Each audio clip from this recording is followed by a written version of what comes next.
యుద్ధం ఎండ్ అయిపోయింది. US Iran కి సంబంధించిన డీల్ కుదరబోతుంది. ఈ మాటలు వినగానే స్టాక్ మార్కెట్ పెరగడం మాత్రమే కాదు, బంగారం ఆ టైంలో పడున్నది కాస్త భారీగా పెరిగింది. ఇప్పుడైతే సుమారుగా బంగారం 2%, వెండి 5% దగ్గరగా పెరిగినట్టు కనిపిస్తుందా? కానీ నిన్న రాత్రి లో లెవెల్స్ నుంచి మీరు చూసారంటే, 10 గంటల పాయింట్ నుంచి చూసారంటే బంగారం 5%, వెండి 10% దగ్గరగా ట్రంప్ చెప్పిన ఈ మాటల్ని నమ్మి పెరిగింది. మీరు నమ్ముతున్నారా ఆ మాటలు? ఇన్ఫాక్ట్ ట్రంప్ ఇలా ఎన్నిసార్లు చెప్పారు అని దీని రిలేటెడ్ గా ఉంటున్న ఇంపార్టెంట్ డేటా ఏంటి అండ్ మోస్ట్ ఇంపార్టెంట్, ట్రంప్ యుద్ధం ఆగిపోయింది, యుద్ధం ఎండ్ అయిపోయింది, మండే డీల్ కుదురుతుంది అంటున్నాడు. మరి ఇరాన్ వాళ్ళు ఏం స్టేట్మెంట్స్ చేస్తున్నారు, దీని బ్యాక్ ఉంటున్న లాజిక్ ఏంటి? అండ్ మార్కెట్ కూడా మీరు గమనించండి, మధ్యకాలంలో ఓపెనింగ్ మంచి న్యూస్ వస్తే పెరుగుతుంది, కానీ తర్వాత కూల్ ఆఫ్ అవుతుంది సర్టెన్ పాయింట్ వరకు. దీని రిలేటెడ్ గా ఉన్న డేటా మొత్తాన్ని కూడా ఫస్ట్ మనం మాట్లాడుకోవాలి. తర్వాత వరల్డ్ బ్యాంక్ వాళ్ళు ప్రపంచం మొత్తం కమింగ్ టైమ్స్ లో ఎలా ఉండబోతుంది, ఎకానమీ ఎలా ఇంపాక్ట్ అవబోతుంది అన్న డేటాను రిలీజ్ చేశారు. ఈసీబీ వాళ్ళు, యూరోపియన్ సెంట్రల్ బ్యాంక్ వాళ్ళు వడ్డీ రేట్లు పెంచారు. ఈ మధ్య కాలంలో, ఈ మధ్య సంవత్సరాల్లో ఎప్పుడు పెంచిన వాళ్ళు పెంచారు.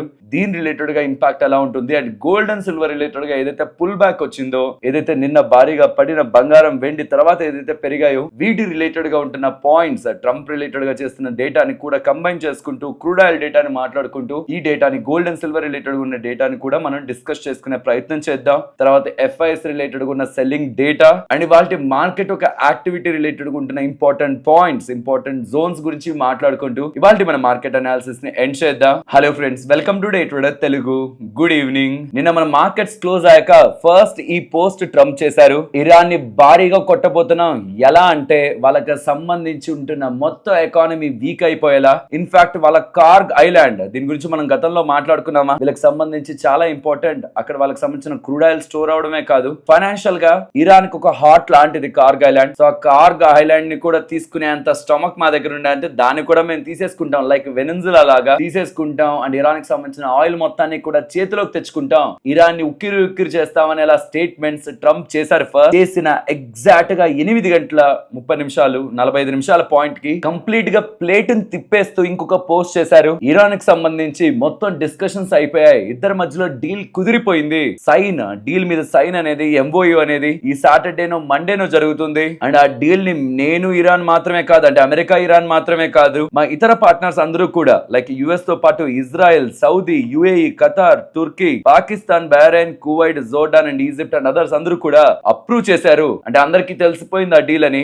ఎప్పుడైతే డీల్ సరిపోతుందో, డీల్ అయిపోతుందో, వెంటనే నావల్ బ్లాకెట్ కూడా వెత్తేస్తాం, స్ట్రైట్ ఆఫ్ హార్మోజ్ ఓపెన్ అయిపోతుంది. ఆల్మోస్ట్ ఇక డీల్ అయిపోయింది, ఇక ఎండ్ అయిపోయింది ఇరాన్ యుద్ధం కూడా. కాబట్టే మా ఫోర్సెస్ అన్నిటికి కూడా చెప్పాను, ఇరాన్ మీద యుద్ధం చేయొద్దు, డీల్ అయిపోయిందని. ఎలా స్టేట్మెంట్స్ మనకి ట్రంప్ దగ్గర నుంచి కనిపించాయి. ఒక పక్కేమో 8 గంటల క్రితం ఇక ఇరాన్ పని అయిపోయింది, మొత్తం స్వాధీనం చేసేసుకోబోతున్నానని చెప్పిన తనే ఈ పోస్టే వెంటనే లేదు లేదు మొత్తం డిస్కషన్స్ అయిపోయి అన్ని దేశాలు ఒప్పుకునేసాయనేలా ఇంకొక పోస్ట్ పెడుతూ ఉండడం. ఆ పాయింట్ కి బంగారం ఒక 5% దగ్గరగా కింద నుంచి పైకి, వెండి ఒక 10% దగ్గరగా మార్కెట్లన్నీ స్ట్రాంగ్ గా అయితే రికవర్ అయ్యాయి. సో ఇక గోల్డ్ అండ్ సిల్వర్ కూడా రాత్రి 10%, సిల్వర్ అండ్ గోల్డ్ కూడా 5% దగ్గరగా పెరిగితే ఇకంతా వాటికి మంచి రోజులు వచ్చేసినట్లేనా అంటే ఫ్రెండ్స్, ట్రంప్ ఇలా పలుమార్లు చెప్పారు, చెప్పినప్పుడు ఇలా గోల్డ్ అండ్ సిల్వర్ పెరుగుతున్నట్లే పెరుగుతుంది. నిజంగానే యుద్ధం మీరు ఎండ్ అయిపోతుంది అనుకుంటే, త్వరలోనే ఎండ్ అయిపోతుంది అనుకుంటే నిజంగా మంచి అవకాశమే బంగారం వెండి రిలేటెడ్ గా. ఎందుకంటే ఆ యుద్ధం ఎండ్ అయిన తర్వాత ఇన్ఫ్లేషన్ రిలేటెడ్ గా కన్సర్న్స్ కూడా తగ్గుతాయి కాబట్టి అవి పెరుగుతాయేమో. కానీ ట్రంప్ ఇలా చెప్తాడు, మళ్ళీ యుద్ధం చేస్తాడు, చెప్తాడు, మళ్ళీ యుద్ధం చేస్తాడు అనుకుంటే మాత్రం కమింగ్ టైమ్స్ లో బంగారం వెండి వోలటైల్ గానే బిహేవ్ చేస్తుంది, పెరిగినట్లే పెరుగుతుంది, మళ్ళీ పడుతుంది. యుద్ధం జరుగుతుందనే ఒక సంకేతాలు మళ్ళీ మార్కెట్ లోకి వస్తే మళ్ళీ ప్రెషర్ కనిపిస్తూ ఉంటుంది. కాబట్టి ఎవరైనా కొనాలనుకుంటుంటే రీసెంట్ టైమ్స్ లో చెప్పిందే, యుద్ధం ఎండ్ అయిపోయిందని క్లియర్ గా ఇరాన్, యుఎస్ అఫీషియల్ గా బయటకు వచ్చి సైన్ చేశారనేంత వరకు స్టాగర్డ్ మేనర్ లో కొనాలనుకుంటుంటే కూడా నెల నెల కొంత మొత్తం పెట్టుకు వెళ్ళడం మంచిదే. కానీ పెద్ద మొత్తంలో కొనడం, సడన్ గా ట్రంప్ మార్చాడు అనుకోండి, తనకు అది అలవాటే, మార్చాడు అనుకోండి, తనని నమ్మి చేసిన పెట్టుబడులకి రిస్క్ ఉంటుందన్న విషయం గుర్తుంచుకోవాలి. ఇంకా మనకి అఫీషియల్ గా ఇరాన్ సైడ్ నుంచి ఎస్ మేము న్యూక్లియర్ వెపన్ వదులుకుంటున్నాం అనే సంకేతాలు రాలేదు. లెట్స్ వెయిట్, మండే అంటున్నాడు ట్రంప్. నిజంగానే జరిగితే మంచిదే, పెరుగుతాయి. కానీ జరగకపోతుంటే మాత్రం అది ఫర్దర్ గా ఏవైతే హోప్స్ కారణంగా పెరిగిన మార్కెట్ అయి ఉంటుందో, గోల్డ్ కానీ సిల్వర్ కానీ, మళ్ళీ వాటిలో ప్రెషర్ ఉంటుంది. ఇది ఇన్వెస్టర్స్ గుర్తుంచుకోవాలి. లాంగ్ టర్మ్ లో పెరుగుద్దనే ఎవరైనా పెట్టుబడి చేస్తారు, కానీ షార్ట్ టర్మ్ లో వోలటాలిటీలో అన్నెసరీగా ట్రాప్ అవ్వద్దు అనుకుంటే క్లారిటీ వచ్చేంత వరకైనా వెయిట్ చేయాలి. ఆర్ నెల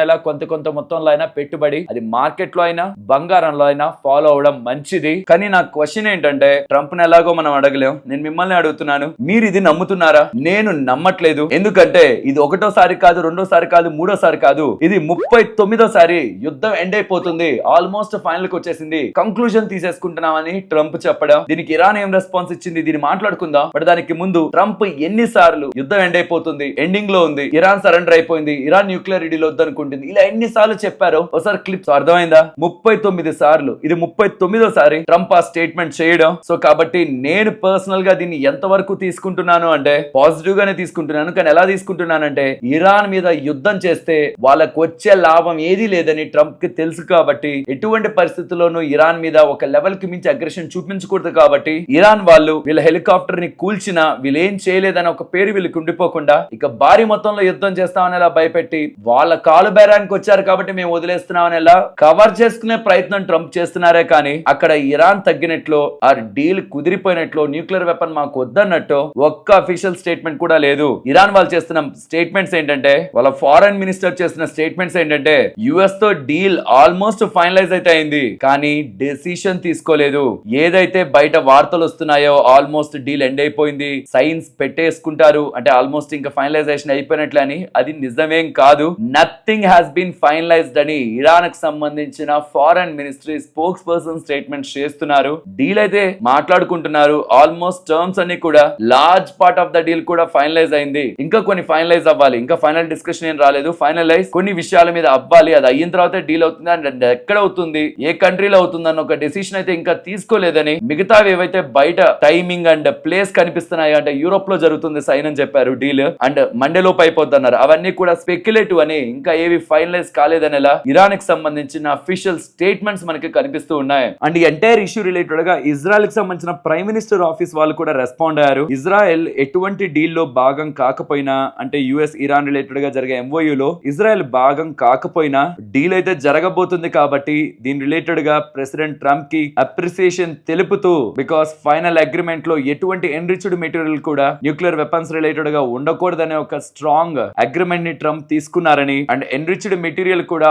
ఆఫ్టర్ ద డీల్ ఇరాన్ లో లేకుండా చూడాల్సిన బాధ్యత కూడా ఉంటుందని, ఆల్సో వేరే దేశాల మీద ఇరాన్ కి సంబంధించిన ప్రాక్సీస్ లైక్ హెజ్బొల్లా వాళ్ళు దాడులు చేయకుండా కూడా చర్యలు తీసుకోవాలనేలా ఇజ్రాయెల్ ప్రైమ్ మినిస్టర్ ఆఫీస్ దగ్గర నుంచి కూడా మనకి స్టేట్మెంట్స్ వస్తున్నాయి. సో ఇక్కడి నుంచి వస్తున్న స్టేట్మెంట్ ని బట్టి కూడా ఏదో డీల్ జరిగిపోబోతుంది కానీ ఈ టర్మ్స్ లోనే డీల్ జరిగేలా చూడాలనేలా ఇజ్రాయెల్ వాళ్ళు వాళ్ళ ఓన్ ఇంట్రెస్ట్ అయితే చెప్పే ప్రయత్నం చేస్తున్నారు. కానీ ఇక్కడ ఇరాన్ వాళ్ళు మాత్రం క్లియర్ గా ఆ డీల్ గురించి అయితే ఫైనల్ స్టెప్ ఇంకా తీసుకోలేదనే ఒక క్లారిటీ అయితే ఇస్తున్నారు. అండ్ ఇక్కడ మెచ్యూర్ గా బిహేవ్ చేస్తున్నది ఏంటో తెలుసా, క్రూడ్ ఆయిల్ మార్కెట్స్. బికాస్ మీరు గమనించండి, ట్రంప్ నేను భారీగా యుద్ధం చేస్తాను, కార్గిల్ ని చేతిలోకి తీసుకుంటాను, ఇరాన్ ఆయిల్ రిజర్వ్స్ ని చేతిలోకి తీసుకుంటాను అన్నప్పుడు కూడా క్రూడ్ ఆయిల్ పెరగలేదు. ఇక యుద్ధం ఎండ్ అయిపోయింది అన్నప్పుడు క్రూడ్ ఆయిల్ ఒక 5% పడిందే కానీ భారీగా క్రాష్ అయిపోవడం, అంతకు ముందులా 10%, 14% పడిపోవడం, పెరిగిపోవడం అట్లా జరగట్లేదు. మోస్ట్లీ 5% రేంజ్ లోనే క్రూడ్ ఆయిల్ మారుతుంది, 2-3%, మోస్ట్లీ 5% అంతే. అంతకు మించి రియాక్షన్ అక్కడ ఉండట్లేదు. పానిక్ క్రియేట్ చేసినా పెరగట్లేదు. రిలీఫ్ అంటున్నా 10%, 20% అలా రియాక్ట్ అవ్వట్లేదు క్రూడ్ ఆయిల్. బికాస్ ఇది మల్టిపుల్ టైమ్స్ వింటూనే వచ్చింది. ఇట్స్ లైక్ మీకు ఆల్రెడీ మూవీ తెలుసు అనుకోండి, మూవీ చూసేశారు, సస్పెన్స్ మీకు తెలుసు, ఎక్సైట్ అవుతారా ఏదైనా సర్టెన్ థింగ్స్ కి? సో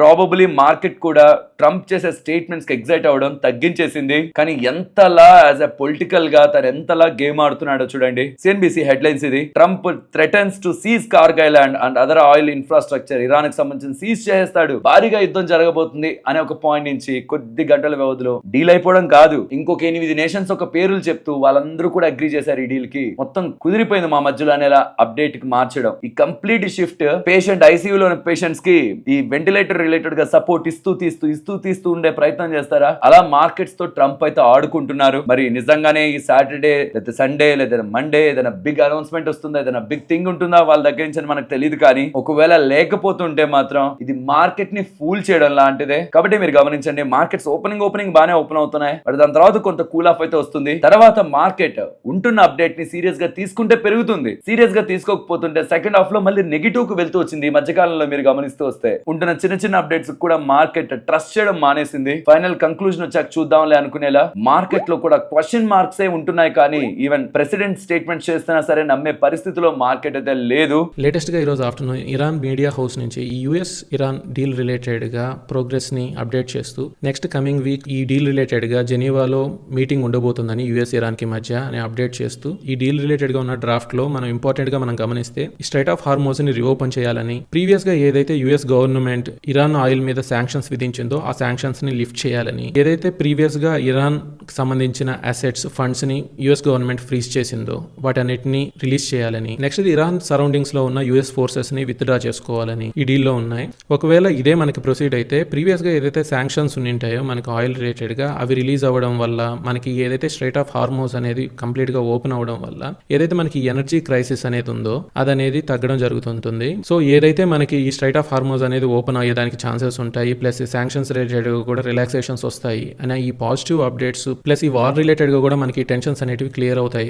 అనే పాజిటివ్ అప్డేట్స్ కారణంగా ఈరోజు మనకి నిఫ్టీ 2%, బ్యాంక్ నిఫ్టీ 3% పెరిగి క్లోజ్ అవ్వడం జరిగింది. నెక్స్ట్ గ్లోబల్ గా ఉంటున్న important data, ECB European central bank వాళ్ళు వడ్డీ రేట్లను పెంచారు. ఐ థింక్ సెప్టెంబర్ 2023 అనుకుంటాను వాళ్ళు లాస్ట్ టైం హైక్ చేసింది. దాని తర్వాత ఇదే వాళ్ళు నెక్స్ట్ వడ్డీ రేట్లను పెంచడం 2.15% నుంచి ఇప్పుడు 2.4% కి వడ్డీ రేట్లను పెంచారు. సో దీని తర్వాత ఫెడ్ వాళ్ళ మీటింగ్ ఉంది కదా, ఈ 16th and 17th ఉంది కదా, 17th మనకు అప్డేట్ వస్తుంది కదా. మరి యూరోప్ కి సంబంధించిన సెంట్రల్ బ్యాంక్ వాళ్ళు వడ్డీ రేట్లు పెంచుతూ ఉంటే మరి యుఎస్ కి సంబంధించిన సెంట్రల్ బ్యాంక్ వాళ్ళు కూడా వడ్డీ రేట్లు పెంచుతారా, ప్రెసెంట్ ఉంటున్న ఇన్ఫ్లేషనరీ కండిషన్ లో పెంచుతారా అన్నది ఇంట్రెస్టింగ్ గా మారుతూ ఉంది. ఐఎండి వాళ్ళు ఉన్నారు కదా, ఇండియన్ మెట్రోలాజికల్ డిపార్ట్మెంట్ వాళ్ళు ఎల్ నినో రిలేటెడ్ గా ఇంపాక్ట్ తో ఫర్దర్ గా మన మాన్సూన్ ఉండాల్సిన దానికంటే బిలో ఉంటుందనేలా రీసెంట్ టైమ్స్ లో అప్డేట్ చేస్తూ ఉన్నారు కదా. ఇది మార్కెట్ రిలేటెడ్ గా ఉంటున్న one of the important concern. So coming times లో ఐఎండి రిలేటెడ్ గా ఉంటున్న further updates and monsoon related గా ఫర్దర్ అప్డేట్స్ ని ట్రాక్ చేయడం కూడా ఇండియా రిలేటెడ్ గా very important update. And world bank వాళ్ళు ఇంపార్టెంట్ డేటాని పబ్లిష్ చేస్తున్నారు.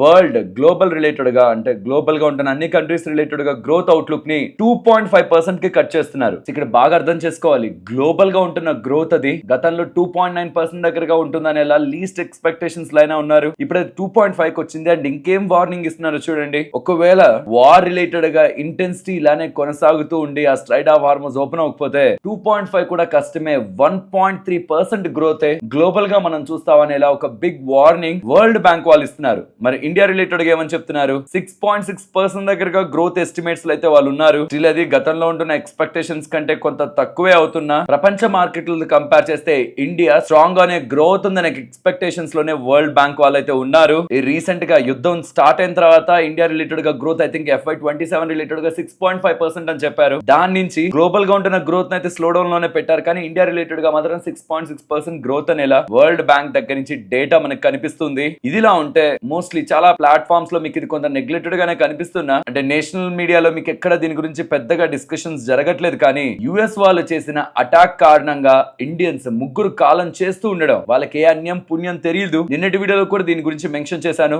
దీని ఇలా జరుగుతూ ఉండడం ఇరాన్ వాళ్ళు దీన్ని ఖండిస్తున్నారు. ఇండియాలో దీని గురించి ఎక్కడ పెద్దగా మీకు నేషనల్ మీడియా ప్లాట్ఫామ్స్ లో కూడా పెద్ద డిస్కషన్స్ జరగకపోయినా ఇరాన్ వాళ్ళు దీన్ని ఖండిస్తూ అమెరికా వాళ్ళు ఇలా చేయడం సరైన పని కాదని ఇండియన్స్ ముగ్గురు సైలర్స్ దీని కారణంగా కాలం చేయడం armed robbery and state piracy కిందకు వస్తుందనేలా ఇరాన్ వాళ్ళ స్టేట్మెంట్స్ కనిపిస్తున్నాయి. ఈవెన్ ఇండియా కూడా అఫీషియల్ గా యుఎస్ రిలేటెడ్ గా జరిగిన ఈ దాడులకి ఇకైనా ఇలాంటి దాడులు ఆపండి, ఏ షిప్స్ మీద పడితే ఆ షిప్స్ మీద దాడి చేయొద్దు అనేలా యుఎస్ రిలేటెడ్ గా ఇండియా కూడా అడుగుతున్నట్టు డిమాండ్ చేస్తున్నట్లు కొన్ని ప్లాట్ఫామ్స్ లో డేటా కనిపిస్తున్నా, ఇది నిజంగా అంత సీరియస్ గా తీసుకుంటారా యుఎస్ వాళ్ళు, ఆర్ నిజంగా దీనికి ఒక రెస్పాన్సిబుల్ పొజిషన్ లో యుఎస్ ఉంటుందా అనేది ఒక big question mark. And coming to the market, ఇవాళ June 12th మనకి మార్కెట్ క్లోజ్ అయిన తర్వాత ఇండియాకి సంబంధించిన సిపిఐ ఇన్ఫ్లేషన్ డేటా వస్తుంది. 4% దగ్గరగా వస్తుంది అనేలా మార్కెట్ ఎక్స్పెక్టేషన్స్ ఉన్నాయి. దానికంటే కింద వస్తే మంచిదే, దానికంటే పైన వస్తుంటేనే ఆర్బీఐ వాళ్ళ హ్యాండ్స్ కొంత టైట్ అవుతాయి. రేట్ కట్ డెసిషన్ రిలేటెడ్ గా ఏదైనా లిక్విడిటీ రిలేటెడ్ గా డెసిషన్స్ తీసుకోవాలన్నా. సో ఇవాళ వచ్చే సిపిఐ ఇన్ఫ్లేషన్ డేటా, మరి రీసెంట్ గా వచ్చిన యుఎస్ సిపిఐ ఇన్ఫ్లేషన్ డేటా అంత ఇంపార్టెంట్ కాకపోయినా, ఎందుకంటే స్టిల్ ఇంకా ఆర్బీఐ కంఫర్ట్ జోన్ లో ఉంది, యుఎస్ ఫెడ్ కంఫర్ట్ జోన్ లో లేదు. బట్ ఇది మన మార్కెట్స్ రిలేటెడ్ గా వడ్డీ రేట్ల డెసిషన్ లో చాలా ఇంపార్టెంట్ రోల్ ప్లే చేస్తుంది కాబట్టి డేటాని గమనించాలి. వీలైతే మీకు కామెంట్ సెక్షన్ లోను ఆర్ మీకు మన వాట్సాప్ అండ్ టెలిగ్రామ్ ఛానల్స్ లో కూడా దీన్ని అప్డేట్ చేస్తాను. జాగ్రత్త, టెలిగ్రామ్ లో చూడండి ఎన్ని ఫేక్ ఛానల్స్ మన లోగోలు పెట్టుకొని పేర్లు పెట్టుకొని డబ్బుల్ని కలెక్ట్ చేస్తున్నారు. వీళ్ళ మీద కంప్లైంట్స్ ఇవ్వడం జరిగింది. బట్ మీరు పేరు వెతికినప్పుడు ఇలాంటి ఛానల్స్ ఏమైనా వచ్చి డబ్బులు అడుగుతున్నా, టిప్స్ అంటున్నాయి, ఇంకే రూపంలో అయినా డబ్బులు చార్జ్ చేయాలని చూస్తున్నా, అవి ఫేక్ ఛానల్స్ అని గుర్తుంచుకోండి. ఇప్పటి వరకు మేము మా నాలెడ్జ్ ని ఎటువంటి గ్రూప్స్ పెట్టి పెయిడ్ టిప్స్ అండి కోర్సెస్ అనే పేరుతో ఎక్కడ అమ్మలేదు, అమ్మం కూడా. ఈ ఛానల్స్ అన్ని ఫేక్, దయచేసి వీటిని నమ్మకండి. అఫీషియల్ ఛానల్ లింక్స్ ఎప్పుడు డిస్క్రిప్షన్, కామెంట్ సెక్షన్ లో ఉంటాయి. సో మన ఓవరాల్ మన ఇండియన్ మార్కెట్ పరంగా బంగారం వెండి గురించి మాట్లాడుకునే ముందు ఇండియన్ ఈక్విటీ మార్కెట్ పరంగా మాట్లాడుకోవాలంటే రూపీ స్టెబిలైజ్ అవ్వడం ఇంపార్టెంట్ మనకి. దానికి ఆర్బీఐ గవర్నమెంట్ చర్యలు తీసుకుంటుంది. క్రూడ్ ఆయిల్ పడడం ఇంపార్టెంట్. మంచో చెడో ట్రంప్ చేసిన స్టేట్మెంట్స్ తో $90 per barrel బిలోకి అయితే క్రూడ్ ఆయిల్ వెళ్ళింది. ఇక్కడ ఫైనల్ గా మిగిలిపోతున్నది అండ్ మార్కెట్ లో కొంచెం అసలు ఏం జరుగుతుంది ఈ స్పేస్ లో అన్న క్వశ్చన్ మార్క్ ని రేస్ చేస్తున్నది యుద్ధం కూడా కాదు, ఏఐ రిలేటెడ్ గా ట్రెండ్ ఎలా ఉంటుందని. ఏ యొక్క ట్రెండ్ ఆ వేవ్ చాలా స్ట్రాంగ్ గా ఉందంటే మాత్రం, చాలా హ్యూజ్ వేలో ఉందంటే మాత్రం ఇండియా దాని కారణంగా లాభపడేది లేదు, నష్టపోయే అవకాశమే ఉంది. బికాస్ మన ఇండియన్ ఐటీ కంపెనీల మీద ప్రెషర్ ఉంటుంది ఏఐ స్ట్రాంగ్ ఎవాల్వ్ అవుతుంటే. సో రీసెంట్ టైమ్స్ లో ఏవైతే ఏఐ రిలేటెడ్ గా కొంత కన్సర్న్స్ గా కనిపించి కొన్ని స్టాక్స్ లో కొంత కరెక్షన్ మనం చూస్తూ వస్తున్నామో, ఒక చిన్న డిప్ ఏదైతే ఏఐ రిలేటెడ్ గా చూస్తున్నామో ఇది మన మార్కెట్స్ రిలేటెడ్ గా స్పెషల్లీ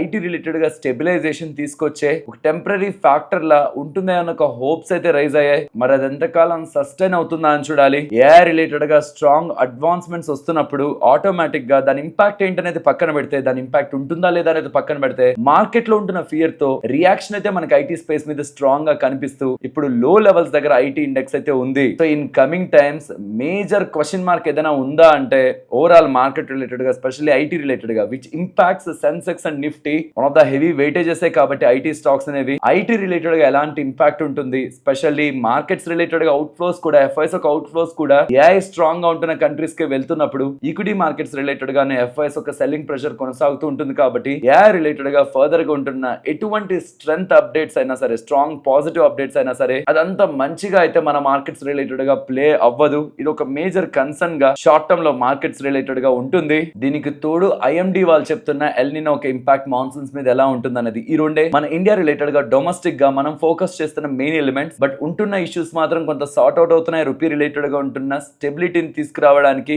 ఆర్బీఐ గవర్నమెంట్ ప్రయత్నిస్తుంది. వార్ రిలేటెడ్ గా ఇక ఎంత చెప్పినా మార్కెట్స్ కూడా పెద్దగా రియాక్ట్ అయ్యే స్టేట్ కి వెళ్ళిపోతూ ఉండడం, ట్రంప్ నిజంగా అంత భయపెట్టే మాటలు మాట్లాడినా మార్కెట్ నిజంగా అంత పానిక్ అయ్యే సినారియోలో లేదు. బట్ చూడాలి మరి మండే లోపు డీల్ అయిపోతుందని ఎలా ట్రంప్ మీడియా ముఖంగా చెప్పారు కదా, మరి డీల్ అవ్వకపోతే తను ఎలా దానికి రెస్పాన్స్ ఇస్తారు, ఈసారి కొత్తగా ఏం స్టేట్మెంట్స్ చేస్తాడో చూడాలి. అండ్ ఒకవేళ మండే లోపు ఎటువంటి వెరీ ఇంపార్టెంట్ అప్డేట్స్ వస్తున్నా మీకు మన ఛానల్స్ లో షేర్ చేస్తాను. సో ఇఫ్ ఇన్ కేస్ ఎవరైనా ఫాలో అవ్వకపోతుంటే లింక్స్ డిస్క్రిప్షన్, కామెంట్ సెక్షన్ లో ఇస్తున్నాను. ఖచ్చితంగా ఫాలో అవడానికి ప్రయత్నించండి. బికాస్ మార్కెట్ ఓపెనింగ్ కి ముందే మీకు కావాలనుకున్న ఇంపార్టెంట్ డేటా అక్కడ మీకు షేర్ అవుతుంది. అండ్ ఇంట్రెస్టింగ్ గా ఎఫ్ఐఎస్ ఒక సెల్లింగ్ రీసెంట్ టైమ్స్ లో కొంత తగ్గుతున్నట్లు కనిపిస్తుంది. బికాస్ మీరు చూసారంటే మే కానీ ఈవెన్ జూన్ స్టార్టింగ్స్ లో కానీ 2000 crore ఎప్పుడు మీకు కనిపించదు. 4000 crore, 5000 crore, 8000 crore కూడా రెగ్యులర్ గా చూసేవాళ్ళు. కానీ ఇప్పుడు నిన్న 2000 crore దగ్గరగా ఎఫ్ఐఎస్ కి సంబంధించిన సెల్లింగ్ కనిపించింది. అండ్ ఇవాళ వస్తున్న ఎఫ్ఐడిఏ డేటాని ఇక్కడ యాడ్ చేస్తాను. సో ఇక్కడ మీరు ఎఫ్ఐఎస్ కి సంబంధించిన సెల్లింగ్ ని గమనించవచ్చు.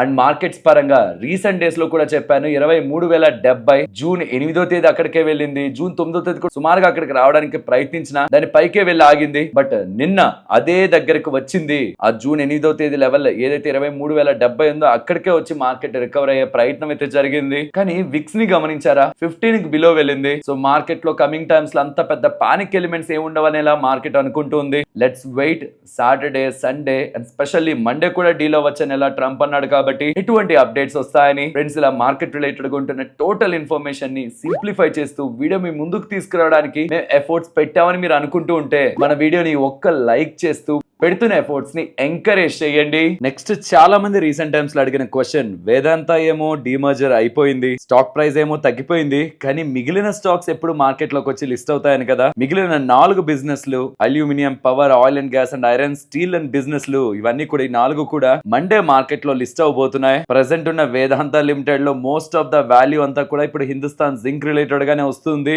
బట్ మండే నుంచి మీకు 4 కొత్త బిజినెస్లు మార్కెట్ లో అయితే లిస్ట్ అవుతాయి. నెక్స్ట్ ఎంటార్ టెక్నాలజీస్ గురించి మాట్లాడుకోవాలి. వీళ్ళ రిలేటెడ్ గా ఒక అప్డేట్ తో నిన్న స్టాక్ ఎక్కువగా పడింది కదా. దాని తర్వాత వీళ్ళ ఇన్వెస్టర్స్ తో వీళ్ళు కాన్ఫరెన్స్ కాల్ అయితే నిర్వహించారు. దాంట్లో వీళ్ళు క్లియర్ గా ఏదైతే బ్లూమ్ ఎనర్జీ రిలేటెడ్ గా, డేటా సెంటర్స్ రిలేటెడ్ గా అప్డేట్ వచ్చిందో దాని కారణంగా వీళ్ళ మీద ఎటువంటి ఇంపాక్ట్ కూడా లేదని, దీని రిలేటెడ్ గా బ్లూమ్ ఎనర్జీ వాళ్ళ దగ్గర నుంచి వీళ్ళ ఈపీసీ పార్ట్నర్ దగ్గర నుంచి ఎటువంటి కమ్యూనికేషన్ కూడా లేదని, ప్రాజెక్ట్ కంటిన్యూ అవుతుందని, క్లీన్ ఎనర్జీ ఆర్డర్స్ ఈ ఫిజికల్ ఇయర్ లో వీళ్ళు 2800 crore దగ్గరగా సెక్యూర్ చేసుకున్నట్లు, క్లోజింగ్ ఆర్డర్ బుక్ 1300 crore దగ్గరగా ఉంటున్నట్లు, దీంతో next couple of years related గా కూడా వీళ్ళ ఆర్డర్ బుక్ కవర్ అయిందనేలా ఎంటార్ టెక్ వాళ్ళు స్టేట్మెంట్స్ చేస్తూ ఉండడం, నిన్న ఏదైతే పడిందో అది మళ్ళీ వాళ్ళ రికవర్ అయ్యే ప్రయత్నం జరిగింది. సో ఏ ప్రాజెక్ట్ నుంచి అయితే వీళ్ళకి బిజినెస్ ఇస్తున్న కంపెనీ బయటకు వచ్చింది, ఇది వీళ్ళకి కూడా ఇంపాక్ట్ ఉంటుందనేలా మార్కెట్ లో అప్డేట్స్ వచ్చాయో దాని రిలేటెడ్ గా వీళ్ళకి ఎటువంటి కమ్యూనికేషన్ లేదు, ప్రాజెక్ట్ పాజ్ అవుతుందనేలా డేటా లేదు అని వీళ్ళు క్లారిఫై చేస్తూ,